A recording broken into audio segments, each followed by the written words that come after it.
Thank you for your insightful presentation. I'm Muskan and I, along with my colleagues Thomas and Arthur, will be discussing your paper today. So first of all,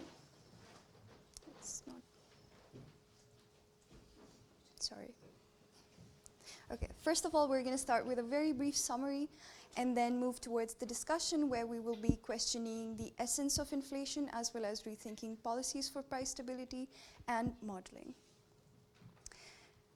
So as you've mentioned already, the period of great moderation ended with the global financial crisis, which led to a period of recession as well as a period of prolonged low inflation.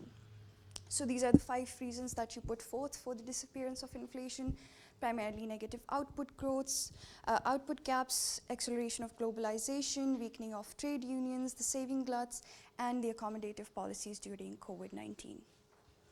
But then, of course, inflation, as you put it, returned with a vengeance, and the 7 reasons that you put forth for the return of inflation, primarily the post-COVID recovery, as well as accommodative policies and delays in policy responses, followed by some structural reasons like deglobalization and increasing pressures from wages.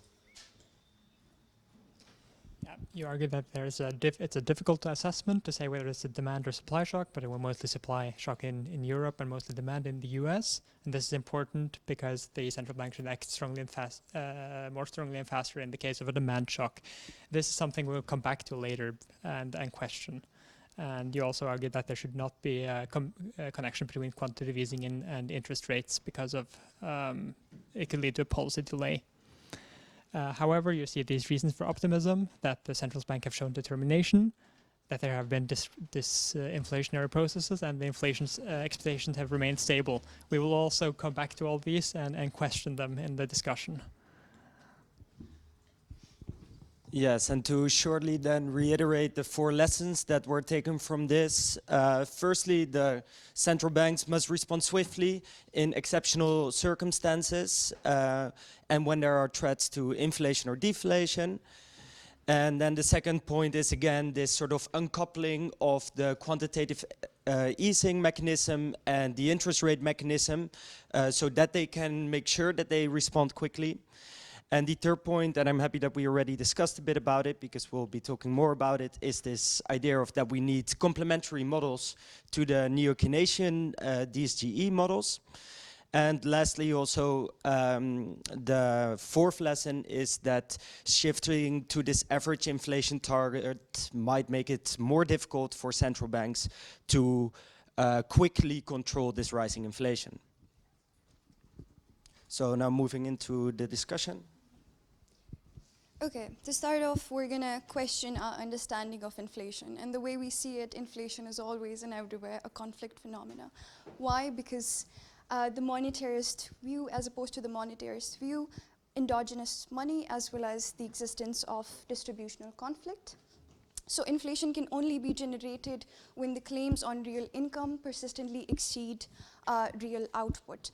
And some of these groups are capitalist, workers, governments, and the external sector, each of whom have a very specific claim on income, and shifts in these claims can originate due to very different triggers, leading to different drivers of inflation. So essentially, the distinction between different types of inflation that we have relate to the trigger, not to the essence of inflation, which remains conflict. And now to contextualize this in the case of post-COVID inflation, a lot of empirical studies argue for this association between the rise in inflation and rising profit shares. Some of the drivers that have been put forth are higher import prices, higher energy prices, supply bottlenecks, etc. But again, these relate to the initial triggers. Inflation will be persistent only due to inconsistent claims. And in this way, Weber and Wasner argue that this public reporting of supply shocks, supply chain bottlenecks, and cost shocks have created this legitimacy for businesses to hike their prices, as well as created acceptance on part of consumers to accept those price hikes, which essentially leads to firms not only maintaining their profit shares, but also trying to expand them. Setterfield also argues about the relaxation of fairness constraints on corporate pricing behavior in this context. So is it profit inflation? We have observed a rise in profits along with a dramatic increase of inflation during this period. And Bivens tries to look at the growth in unit prices in the non-financial corporate sector. And it's very interesting to note that the historical average contribution of labor and non-labor input has been around 90% until 2019. But then something shifted. And corporate profits then contributed almost 54% to the increase in higher unit cost. Of course, Lava criticizes the use of profit shares as a proxy for this, but on the other hand, we also have empirical studies that look at increases in percentage markups, which also arrive at similar conclusions. So this is Weber's and Wasner's inflationary process. Now this process occurs in a context of price stability, which we did experience. As DeLoca puts it, inflation is happening against decades-long increase in profits, markups, and concentration under conditions of remarkable price stability. So in the first impulse stage, we have an initial trigger, which is in the form of an increase in price hikes in some very important sectors. And this price hike does not occur due to increases in unit cost, but rather other factors. And then these hikes essentially give these firms kind of temporary monopoly power, which gives them the ability to raise prices, increase their prices, as well as experience windfall profits. Then the next stage, the propagation stage, essentially what happens is this cost hike, the cost push that we have in the impulse stage, it is essentially transmitted from these upstream sectors to downstream sectors through the supply chain. And lastly, we have the conflict stage where labor tries to regain the losses in real wages. And of course, this is not the last stage. If labor does not accept the losses in real wage, this can lead to another propagation stage, which can lead to a wage price spiral, which did not occur during the post-COVID inflation, according to Weber and Wasner. So essentially, according to these authors, the seller's inflation derived from the ability of firms with market power to increase their prices. And despite, as it might appear to be transitory in nature, Weber and Wasner argue that this profit inflation has the potential to develop into persistent inflation. So the question here can be formulated as, to what extent would you agree with the characterization of the recent rise in inflation as sellers-induced or profit inflation? Okay, thank you. Now I'm going to talk about a little bit about the policy implications of this and how, which policies we should use to achieve price stability. Because there is a perception that monetary policy is the only way to deal with inflation. And in the text that you sent us, there you ask the question, will central banks win the battle to restore price stability, implying that the central bank is the main actor here, and that I think that was also clear in your talk just now. However, when there is a supply shock, as in the recent years, some authors have used input-output models to show that there are a few what they call systemically significant prices, which propagate through the economy and drive the overall inflation. And this monetary policy cannot do much about this.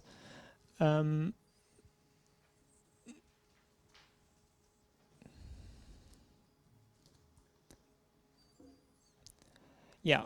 Now I'm going to talk about what this means for the transmission channels of monetary policy. Here you can just quickly see a picture from the European Central Bank on how they describe the transmission channels of monetary policy.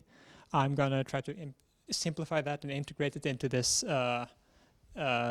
profit inflation framework, where there's an impulse, that is the initial price shock, the propagation and amplification, and then the conflict at the end. And yeah, I would say if you simplify it a lot, it will look something like this, that the interest rates affect aggregate demand, the wage and price setting, and the exchange rate. And this mostly affects the conflict stage of this, because it tries to stop a wage price spiral from occurring. And the exchange rate might have an effect on imported prices, but I think this is not a very important channel.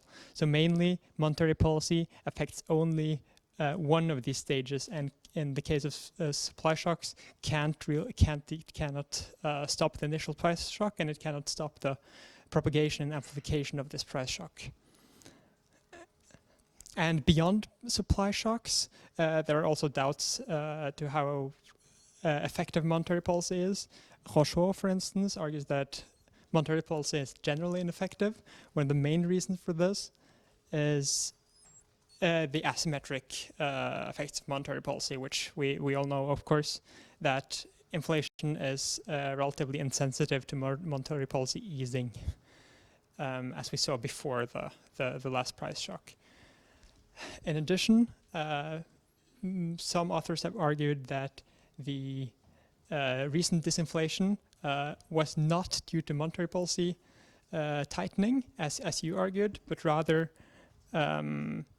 because the inflation did fall, but the unemployment did not rise. So the transmission channels from the new consensus theory did not work like predicted.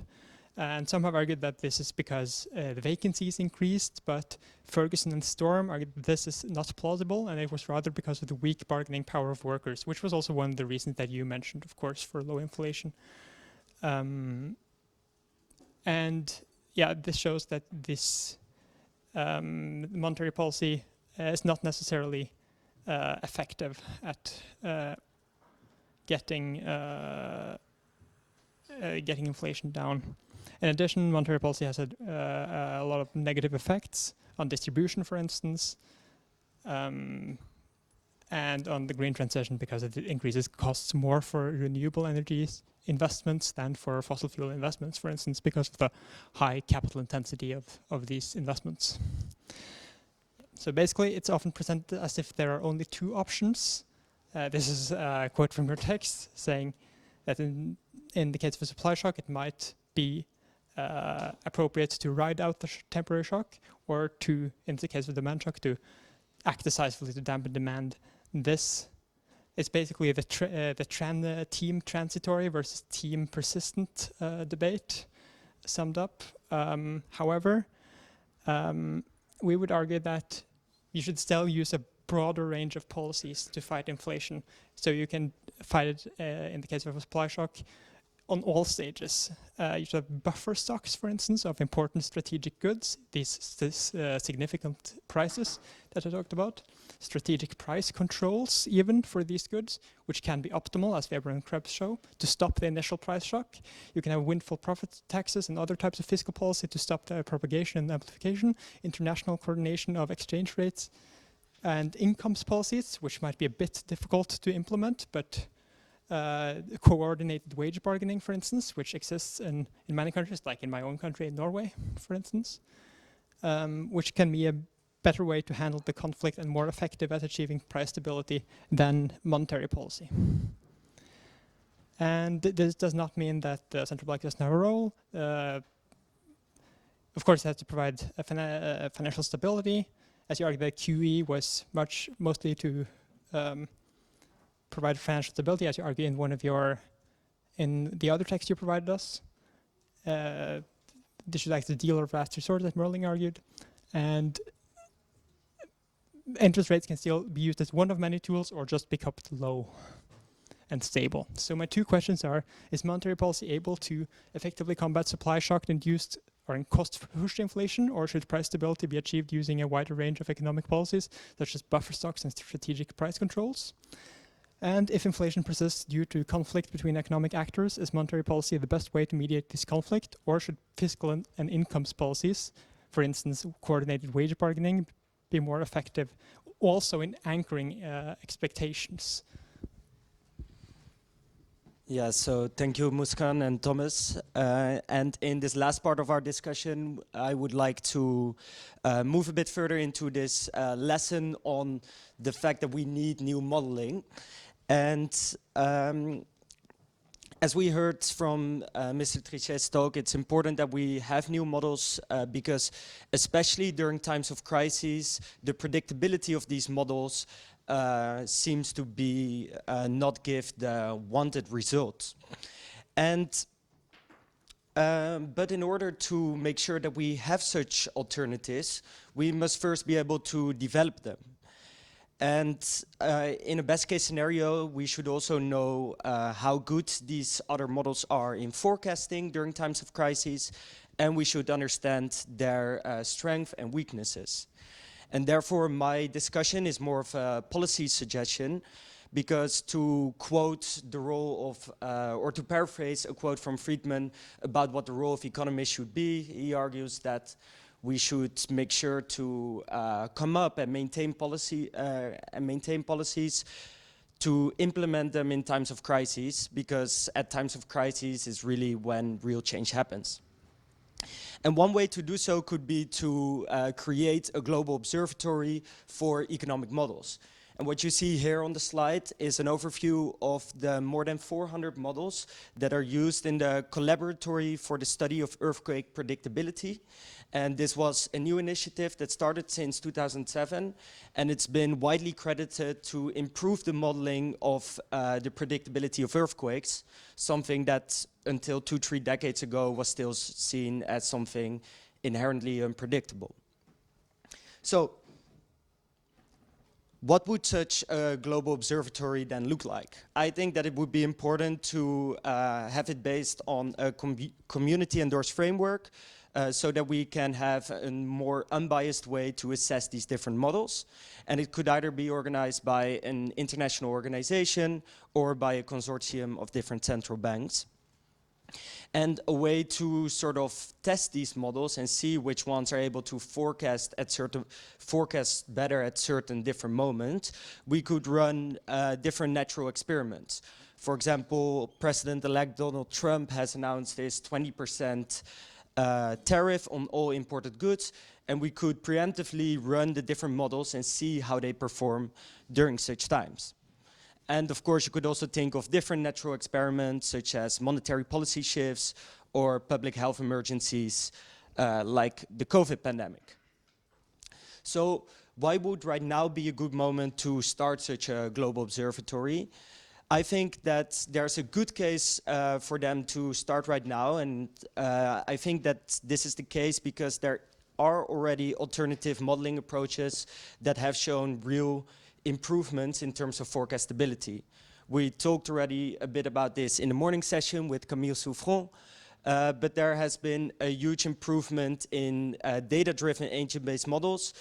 And here I would like to highlight a few of the success stories that show what could be possible if they get the chance to be used by the decision makers. Because whilst these models exist right now, they are not yet the models that are used for the decision makers to base their policy on. So firstly, there is a one-to-one agent-based model of the Austrian economy that is already able to outperform the existing Neo-Keynesian models in out-of-sample forecasting, and especially during times of economic contraction, they outperform these type of models. And another example was the Inet Oxford example of the COVID recession, where they were able to, on a sectorial level, predict what the outcomes would be of the recessions or of the policies that were used to dampen the COVID pandemic. And lastly, such models also already exist for the housing markets. So, if I would sum up, my question for you would be, given your insights into the ECB's internal processes, what are the main challenges preventing the integration of new modeling approaches like data-driven ABMs in forecasting and policy making? And what would your view be on the creation of a global observatory for economic models? And of course, here, for simplicity's sake, we have all the questions summarized. Let the question.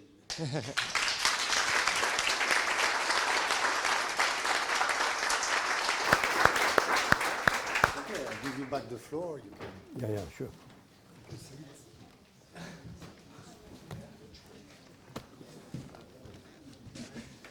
Oh, thank you.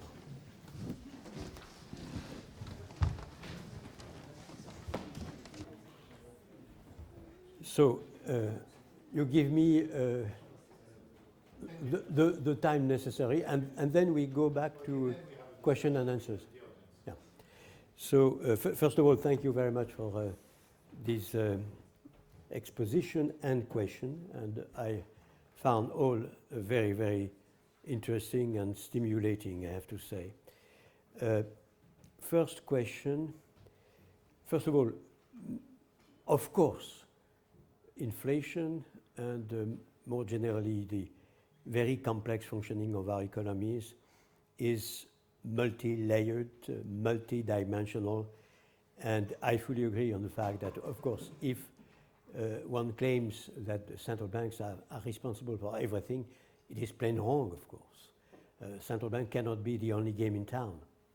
And it is true that at a certain moment, when you have a real dramatic crisis, they are de facto the only game in town.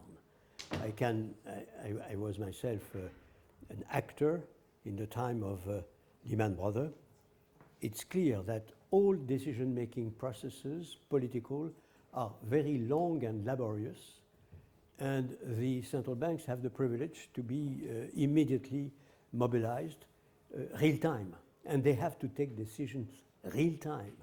When everything is collapsing, they have to intervene without hesitation, if I may. Only to give you one example of this extremely complex situation. When we had the US economy falling like a stone and the, I would say, danger of abominable contagion of the bankruptcy of Lehman Brothers, it was absolutely clear for my colleagues in the central bank, and Ben and Tim Geithner in New York were absolutely dramatically mobilized to avoid the collapse of everything. And they convinced the Treasury that action had to be taken by the other great partners, and mainly by the Parliament and the executive branch, immediately, and not waiting, because the central bank could not alone cope with the dramatic situation. It was accepted by the Treasury after 3 days, 3 days after the collapse of Lehman Brothers. The first, you have to remember that, the first rhetoric of the US Treasury at the time was, we are not in Soviet Union. In the US, which is a market economy, a bankruptcy is absolutely necessary. When you made mistake, you have to be in bankruptcy. So Lehman Brothers is absolutely normal. We are in an economy which is a market economy again, and bankruptcy is a part of the functioning of the economy. Of course, this rhetoric lasted exactly 2 days and a half, because everything was collapsing. So you could not argue that it could be sustained. And then, of course, the Treasury and the government of the United States came to the Parliament in asking for help of $1 trillion. And the political sphere was so unaware of what was going on that they said, no, certainly not. We won't mobilize such an enormous amount of money to save what exactly? Financial sphere, banks, investment banks. It's a joke. No. And it started, I would say, to a long meditation in the US political sphere before, in front of the drama that was happening and the fall not of the economy, because everybody could not yet see exactly what was happening in the real economy, but the fall of the Dow Jones. So all the, I would say, indicators falling down like stones, then the political sphere said, okay, we act. So it took, in my memory, something like 10 days before the other partners could do something. Of course, during that time, the Central Bank of the US had done a lot, and ourselves done a lot, and all I would say, those who were on the front had done a lot. So only this to confirm that alone central banks cannot cope with any situation. It's true in exceptional times, in dramatic times. And myself, I spent a lot of time with speaking to head of state and government to tell them, look, it's very serious. You should not let bank X, bank Y, bank Z collapse, because it would be exactly like what happened in the US. We have no possibility of accepting that in Europe, where we are even more vulnerable than the United States. And I draw your attention to that. The fact is that it was not the central bank, but perhaps the capacity of conviction that the central bank exerted at the time that avoided any equivalent of Lehman Brothers in Europe. We had to mobilize I was myself called by the Council of Ministers of Belgium to explain to the ministers of the Council of Ministers of Belgium, at the request of the Prime Minister, that even if it was a very, very bold political and risky political move, they should not accept the collapse of their own bank that was about to collapse, which was calling for an enormous risk taken by the taxpayers in the circumstances. So I close that only to, again, mention that central banks cannot be alone, and they cannot be alone when there is a crisis, and they cannot be alone, of course, to deliver price stability in permanent time. So I certainly agree that characterizing rise of inflation is complex. I would not say necessarily seller-induced. In a way, yes, it was seller-induced, because in my own analysis, we had a trigger which was really demand very powerful. Sellers, by definition, in a very positive and abnormally positive situation because of the, I would say, market behavior and the mismatch between demand and supply. So yes, respond to the first question, certainly. Now, associated with the first question, it seems to me that there was a lot of mention of the abnormal behavior of profits in many countries, mainly in the US, obviously, and in comparison, of course, with what I was mentioning myself as a big anomaly, namely the elimination of organized labor from a very powerful situation. So I take it that these are the symmetric, if I may, of what you said in a way. Of course, if you exert maximum pressure of organized labor, then all things being equal, you are augmenting profit. It gives me the possibility of mentioning something which is not sufficiently, I would say, suggested. I will give you some figures that are absolutely amazing. I have my figures there, so if I make a mistake, I will look at it to correct.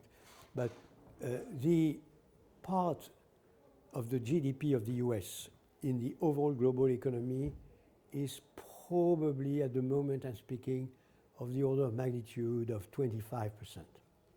Perhaps a little bit more, but 25% is a good reading of the share of the United States GDP in the global GDP.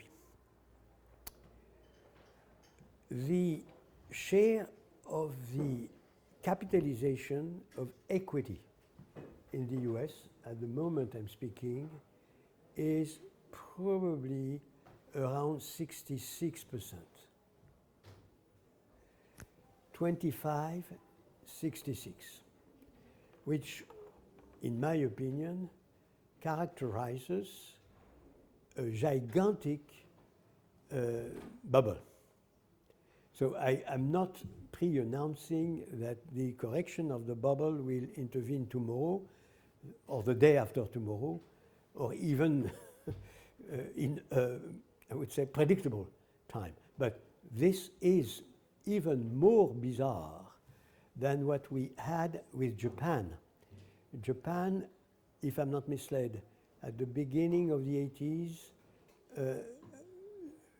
no, at the end of the 80s, Japan was probably with almost 20% of the global GDP, and the overall share of capitalization of the shares, stocks and shares of Japan at the time of the bubble was representing something like 40%, no, 45% of the overall capitalization, not 66, but 45.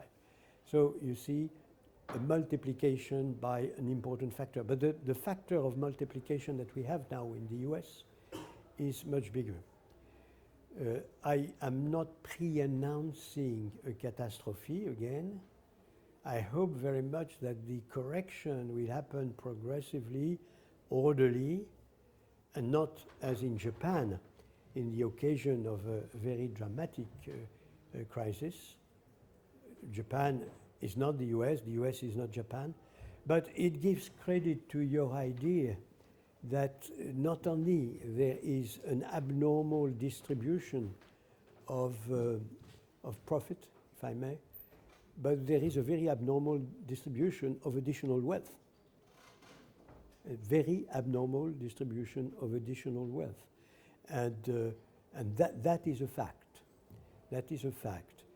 Of course, the paradox is that when you are in the US discussing with US friends, I don't know whether there are US citizens in the group. It's the case because in the past there were US. There are two. So they will correct me. They will correct me if I say things that appear to be bizarre.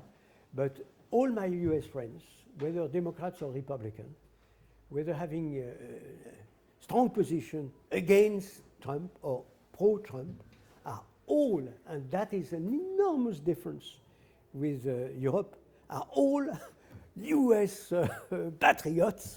They think that the US economy is much better than any other economy in the world.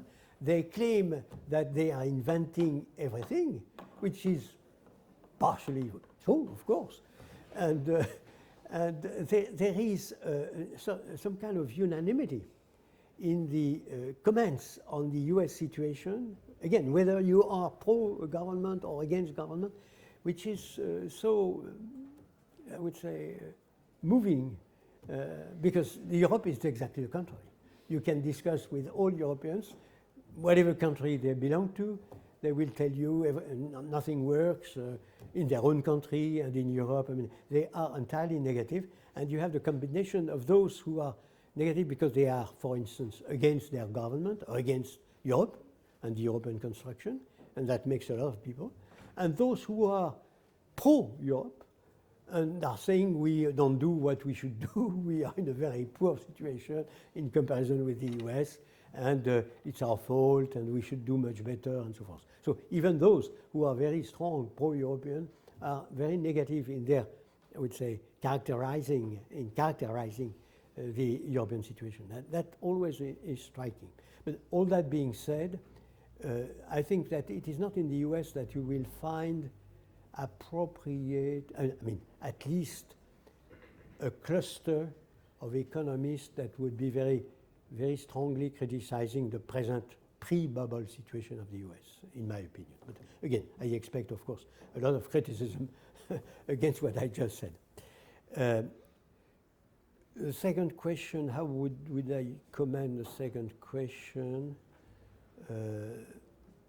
No, I already said that, of course, price stability cannot be achieved if not using a wider range of economic policies, but they are not in the hands of the central bank. We agree on that. They are in the hands of, I would say, social partners. They are in the hands of governments. They are in the hands of parliament.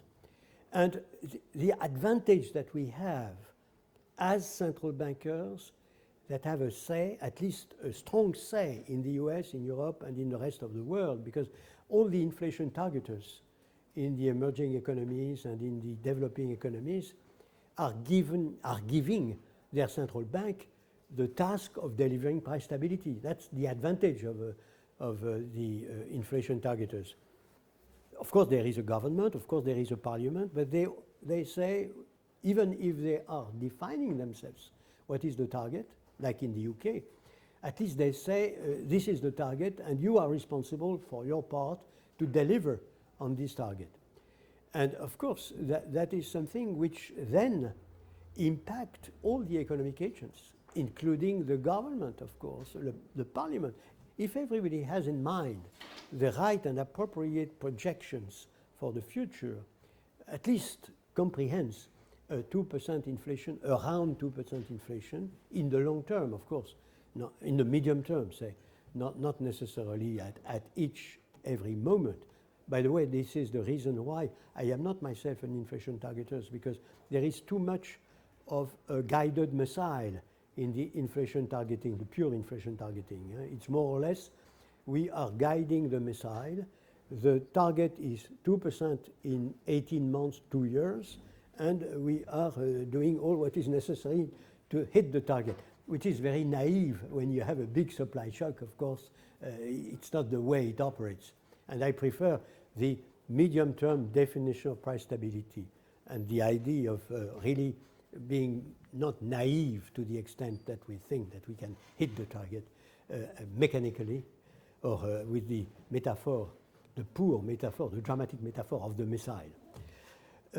So, second question, I would very much agree with that.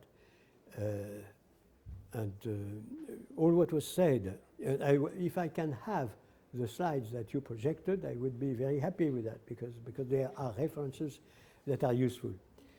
Third question, could fiscal and income policy be more effective? Again, clearly, the benefit of having a definition of price stability in the medium run is that you could, if it is accepted by entrepreneurs and organized labor, then you are helped in the bargain, in their bargain. You have more or less an ideal world, German-like, where everybody agrees that competitive of the workers and the son and daughters of the workers are depending on the competitiveness of the firm and of the economy, and therefore it is legitimate to have that in mind. And if on top of that you know that there is a general agreement, government, trade unions and entrepreneurs, that 2% in the medium run is a good anchor point, then everything is helped, of course. And it is not the central bank. The central bank is only suggesting that 2% is the target of the central bank itself. But of course, if everybody is against the target, the central bank is totally out of any real influence. That's absolutely clear. Again, that's the merit of anchoring expectations. And so I fully agree. Incomes policy, I just mentioned that, of course. Now, should you embark in, you have a very dramatic surge of inflation in, I would say, coordinating wage bargaining. France did that at the beginning of the competitive disinflation process. You might remember that the French government said, from now on, I have an ex-ante inflationary target. It was not the central bank, it was the government. And I expect all, I would say, entrepreneurs, particularly public entrepreneurs in the public sphere, and of course, labor, to agree on that. It was the concept of Delors, which was even reinforced by the new government, which was center-right after the left was in government, and it was even reinforced in the occasion of the march towards the single currency. So I don't exclude that coordinated, that the government could have an impact. I think that everybody today probably considers that embarking on, pushing the prices of an economy, blocking prices and so forth, would be appropriate in large, I would say, advanced economies, and even in large emerging economies. I don't think you have any consensus on that. But again, never say never. Yeah, well, I really, again, I am not in the ECB's internal processes. I retreated 14 years ago in 11. It seems to me yesterday, but a little time has passed. My last introduction in this new modeling approaches is associated with a seminar that took place in France, in the Collège de France, where a good friend of mine, very, very keen on embarking on ABM modeling, asked me to comment with a number of other participants to what I would think. And I was particularly interested in mentioning this transition period. For instance, and I will conclude on that. We have a lot of time yet, huh? We have until 6:30, so we have 25 6:30, yeah. So I conclude on that. When we had, it was not yet the dramatic explosion or implosion of Lehman Brothers, but it was the impact, dramatic impact on Europe, on the European money market of the subprime crisis. The 9th of August 2007, I had no more at all functioning money market. So total interruption in the morning of the 9th of August of any functioning of the money market.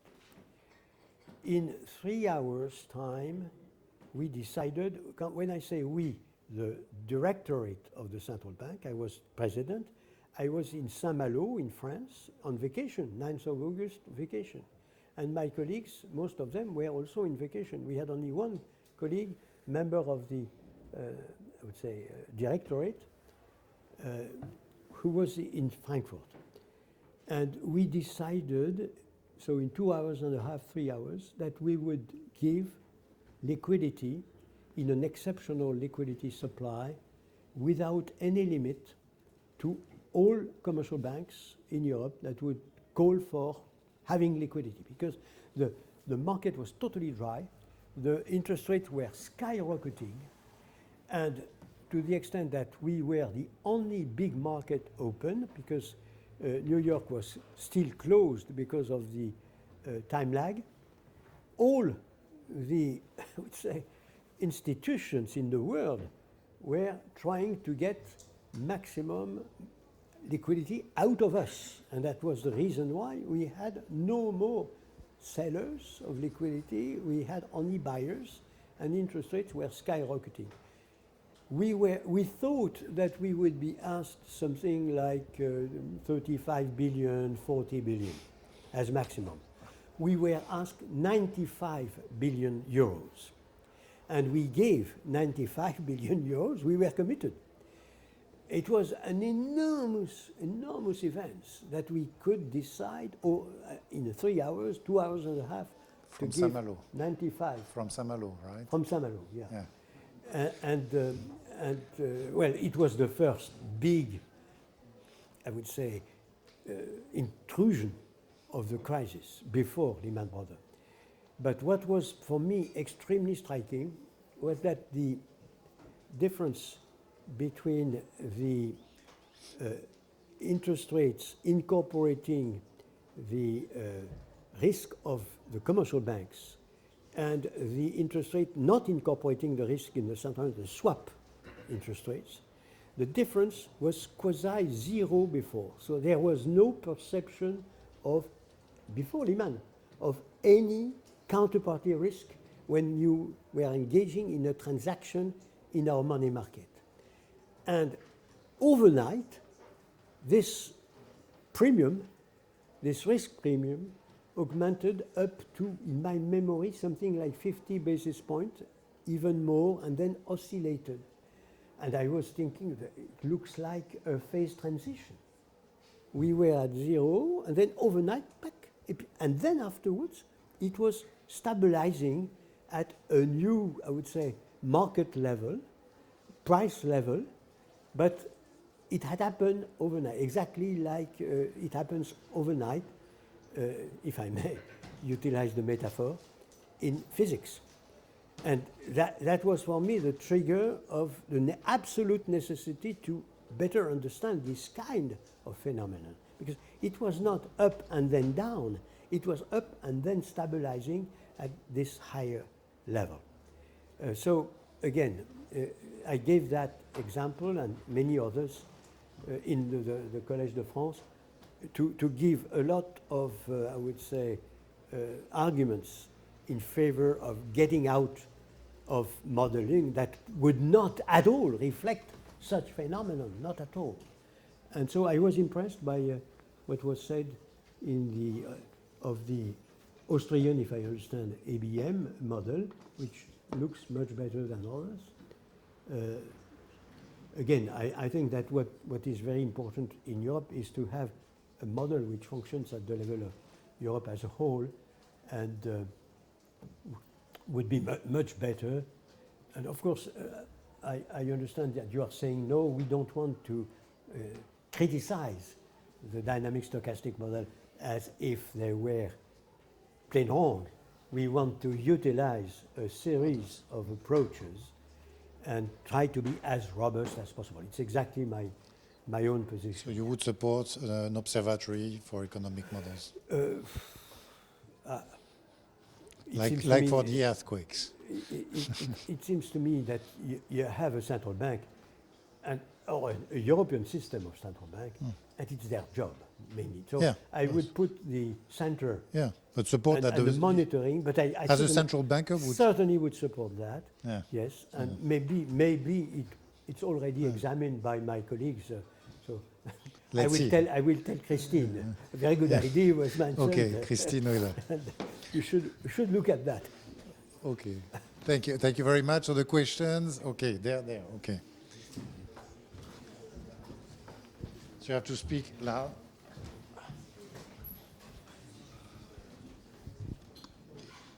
First of all, thank you very much for the presentation. First, you argued that globalization reduces inflation through the channel of cost reduction. And on the other hand, you argue that the deceleration of globalization then would bring inflation. However, there are many other facets of globalization, and one is brought about by Mario Draghi in the 2024 report, The Future of European Competitiveness, in which he calls for investments to upgrade domestic industry and productivity vis-a-vis the uncompetitiveness against the US and China. So my question is, how can Europe navigate through this trade-off of either embracing globalization to reduce cost inflation and therefore inflation, reduce costs and then therefore inflation, or on the other hand, question globalization and foster endogenous productivity and industrial competitiveness, even if it will promote to a certain degree, inflationary pressures? Can we take a few questions? Right. Okay, that was Enzo from Brazil. Thank you so much for your lecture. My name is Nikita, country is Russia. Thank you so much for the lecture and the articles that you sent prior. It was a very interesting read. I have two questions for you. First, in the articles, you extensively discuss credit easing and quantitative easing as the major tools of economic relief during the Great Recession. And you refer to them as the unconventional monetary policy tools. But you also admit that they have been used heavily during the last decade. So my first question is, do you think it's a good idea to include these unconventional tools in the conventional tool set of the central banks around the globe to be used in the future to come?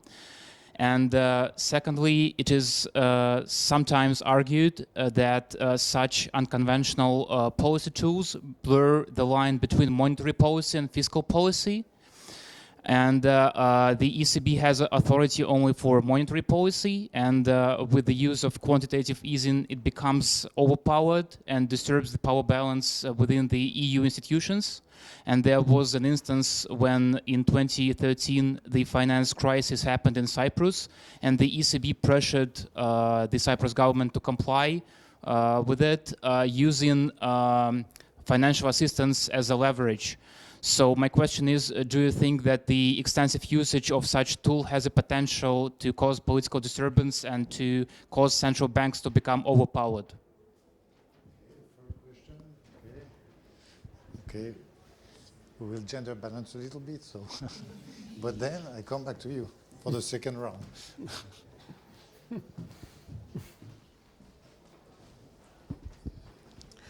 Thanks also from my side for the presentation. I'm Sarah from Germany, and I would be very interested in your thoughts on the potentials and limits of standard interest rate policy.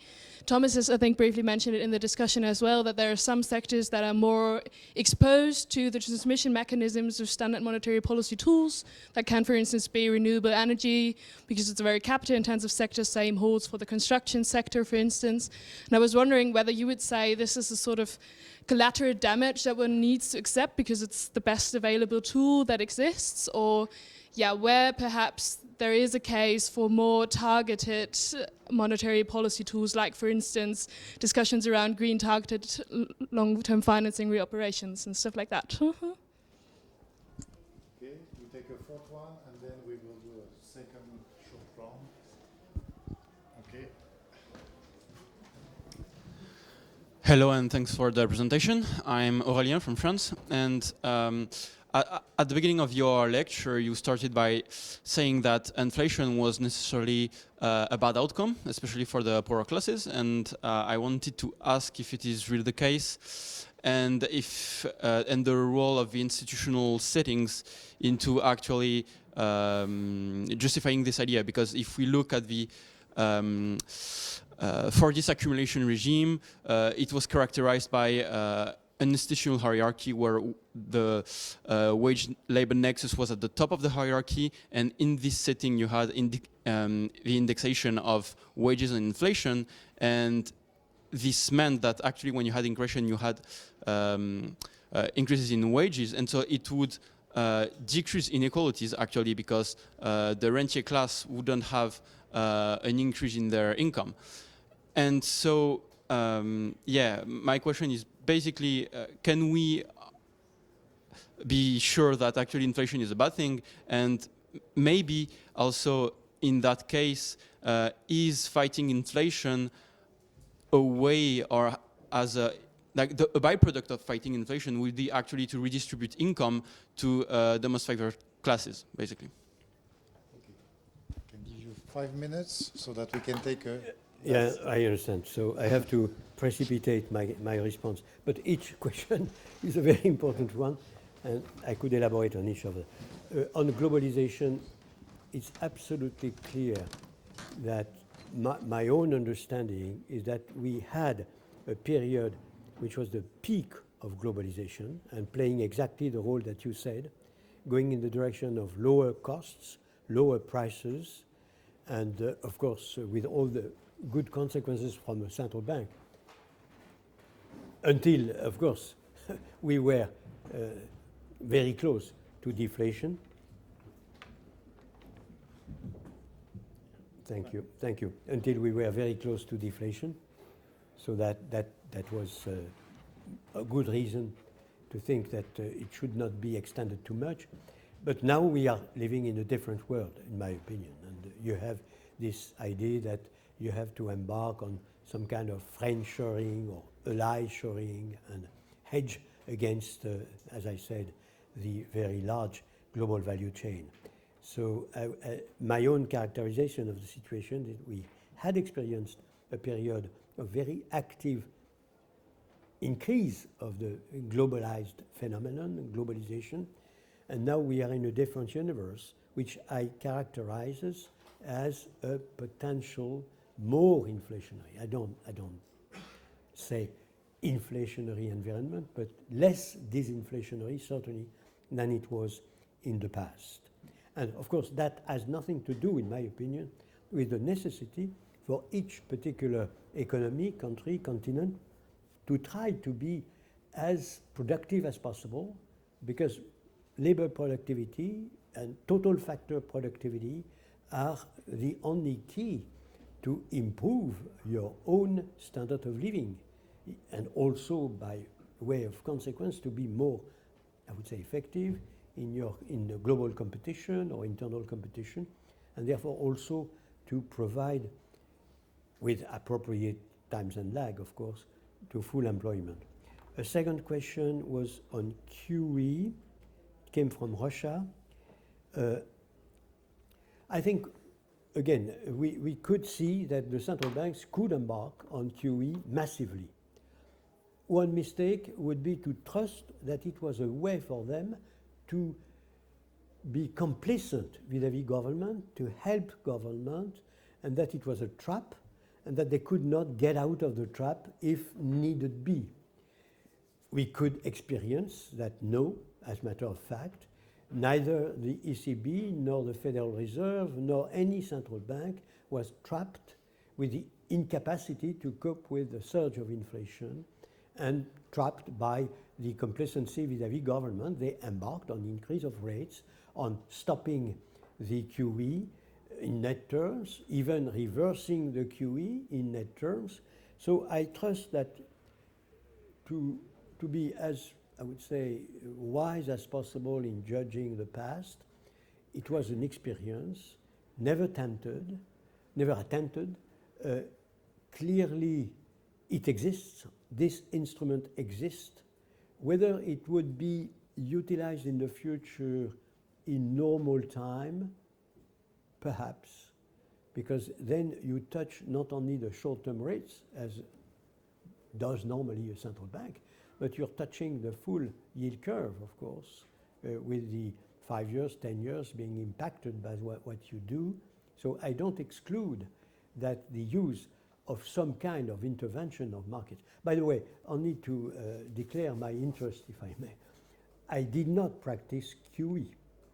I practice the fight against speculation to the benefit of Spain, Italy, Ireland, Portugal, and Greece.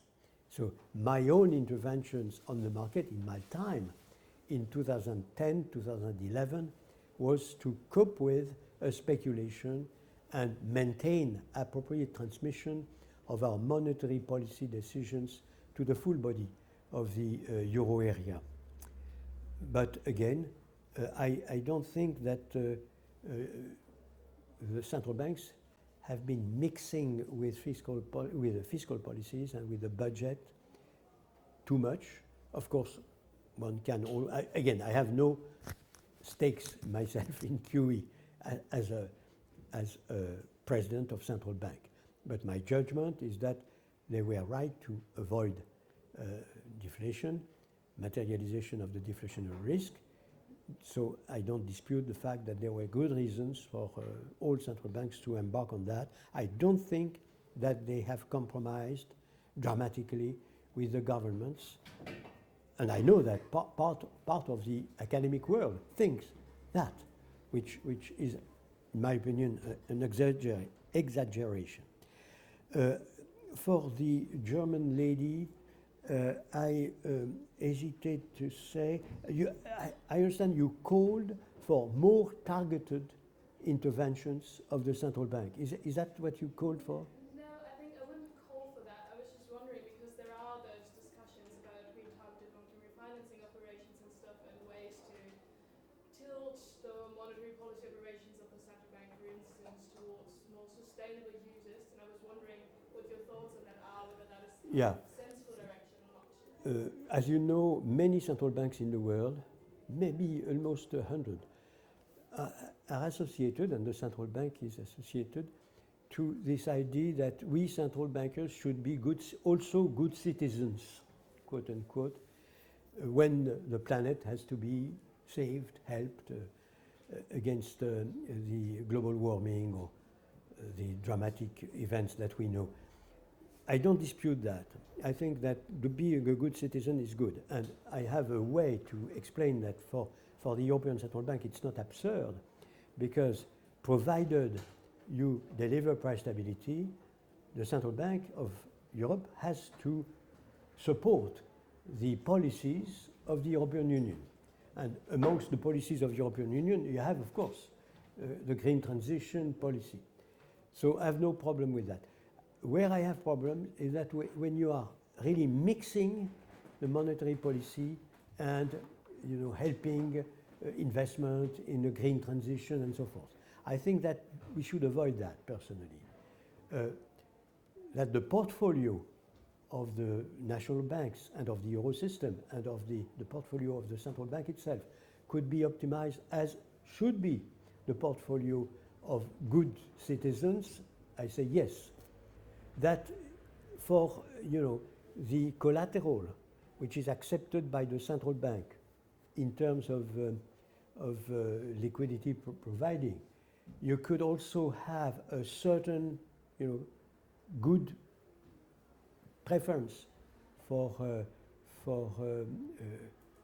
guarantees that would be clean from the green transition. I accept that, but I don't accept that we would directly privilege by the supply of liquidity any particular, I would say, sector of the economy. That's my idea. And then France. So if I understand well, you were saying inflation is not that bad? Depending on the institutional context. Yeah, well, of course, you're killing the central banks when you say that. Because if inflation is not that bad, why central banks? Let things go, and you'll see what happens. So indexation of wages and salaries is extremely dangerous from the standpoint of a central bank, because each time you have a supply shock, then the supply shock is ingrained in the overall functioning of the economy, and you don't get out of inflation. So it is inflation forever at each particular supply shock, if I may, or shock of any kind that pushes inflation up. So my own understanding, to be just, to be correct, would be that it is unavoidable at the start, and it was more or less what was said in the question, that this benefits the supply, the enterprises, the sellers, say, because you have an inflation and it is not yet reflected in the wages and salary, in the cost in general, at least the labor cost. Then after a while, of course, the labor cost catches up, and then inflation goes down. And then normally, the normal functioning of an economy which would not be dramatically biased, the wages and salaries in real terms are catching up what they have lost at the very beginning of the phenomenon. That's my, you will say it's an ideal situation, and you're very kind, sir, but we, the workers, are seeing that it doesn't work like that, and so on. I agree that it is a complex phenomenon. But the worst would be that you have, like in Brazil, I'm speaking under the control of the Brazilian citizens. At times, indexation in Brazil was calling up to inflation, but which was totally dramatic. And there, I tell you that the poorest and the most vulnerable part of the population are the most touched. I agree that for a nice trade union and nice workers that are in a good company, they have indexation. It's okay, exactly like it could be okay for all the capitalists that are taking advantage of inflation with bubbles and so forth. And if they are very skillful, they benefit from the bubbles in a way which is could be very, very profitable for them. But in both cases, it's not good, it's bad. In both cases, it's bad because you have the rest of the economy, the rest of our fellow citizens. So that's my strong. As you say, as you see, I am both speaking as a central banker, but also as a citizen. We will take a few questions. We will finish 10 minutes late, but not to avoid frustration. I think there is one there. There is one there.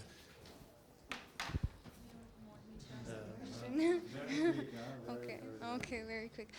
You just stated that monetary policies should not specifically target the green transition, but there has been research, especially by the Fermos et al., that shows that even by the quantitative easing by ECB is biased towards sectors that are harmful for the environment. So wouldn't neutrality here translate Could to... you speak closer to the...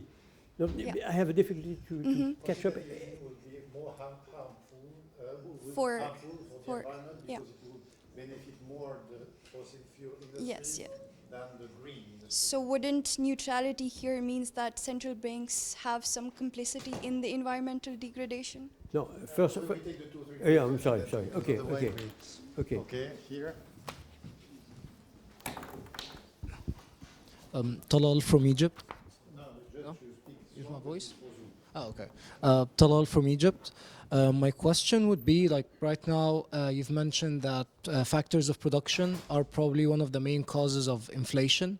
And right now we have digital technologies like AI are incorporated in almost all supply chains, or at least in the medium term, all corporations are going to be trying to include that, which would lead to increased cost. So how would central banks... Sorry, what? It would increase costs? would lead to increasing costs, at least in like in the medium term. AI? Yeah, when in the beginning, when they're installing AI into supply chains, it might lead in the beginning to increased costs. Because of the investment associated? Exactly, like as initial investment. So my question would be how monetary policies would be formulated by central banks to curb the inflationary waves that would happen, aside from raising interest rates only, because usually that's like the casual or the classic way to combat inflation. Okay. So,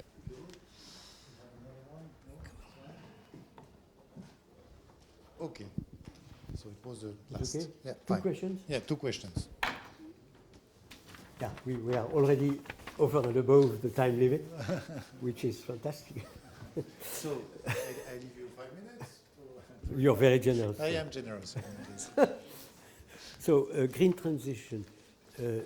Again, a QE took place, say, in the US very soon after Lehman Brothers, at a time where the green transition was not really in the minds. And certainly not in the US, because I forgot mentioning, it's easy for the ECB to say, I'm a good citizen, because Europe thinks that it's good to embark on the green transition. In the US, the Republicans say no, the Democrats say yes, and there is a strong opposition. So a central bank is multi-partisan, bipartisan by definition. It works for all citizens. So in the US, I understand pretty well that the Fed does not say, we are good citizens and we are for helping the green transition. They cannot do that. They cannot say that. There is no consensus in the US for that. So we are in a totally different universe. That being said, the ECB has gone to the limit of what it can do, it seems to me, in terms of helping, as a good citizen, the green transition. The fact that its own portfolio is affirmed by the Council of Governors, by Christine, as having to be optimized as a function of what is recommended by the European and the international community is something which was not obvious. And you have a lot, in Germany in particular, you have a lot of friends that are saying, why the hell are you dealing with that? Because you could also say we are good citizens and we have a special case for helping the poorest, or we have a special case for, I don't know, preventing biodiversity or whatever. And so I really think that it's difficult to criticize the Central Bank of Europe for what it has said, and again, the green transition, both, as I said, in terms of optimizing its own portfolio and in optimizing the collateral that it accepts. By the way, all this is, meditated at the present moment. They have embarked on a lot of reflections and observations of what could be the best. I'm not sure that they have already a full-fledged concept as regards the interface between green transition and collateral. And again, to me, there is a limit, and the limit is certainly not practicing interest rates that would be associated with this and that. The selective supply of liquidity or supply of credit, I don't think is the job of the central bank. Might be the job of the governments, might be the job of the national parliaments, but certainly not, it seems to me, might be the job of the Commission and of the European Parliament, but it's the political sphere, it's not the central bank sphere, in my opinion. AI in the long run, in the medium and long run, should be a fantastic boost for TFP, total factor productivity, and for I would say, what is essential. As last resort, if you want to be wealthier, to be able to help in your own society, the poorest and so forth, you have to get improvement in productivity. And so that I consider AI, at least the present AI as is, because it's a process. We don't know where we go, but we already have made fantastic discoveries and fantastic technological prowesses, and I expect the productivity to benefit massively from that. You might remember, because you're all economists, that there was a say by Solow, the great economist Solow. He said at a certain moment, very surprisingly, I see a lot of investment in the mainframe computers. At the time, it was the big IBM machine. We had not yet the mobile, if I may, portable machine that you all have, and those machines are equivalent at the time to a full-fledged computer that would be in this room and filling the entire room. You have to see that we are living in a world of fantastic technological process. And then he said, I see a lot of investment, massive investment in the mainframe, and nothing in the productivity progress. The total factor productivity is not moving, and the labor productivity is not moving. But after a certain time, of course, there has been a boost in productivity. So it takes time. And I agree that there is a time for investment and a time for reaping the benefits of this investment. I don't see, in any case, of course, the central bank have to take stock of everything.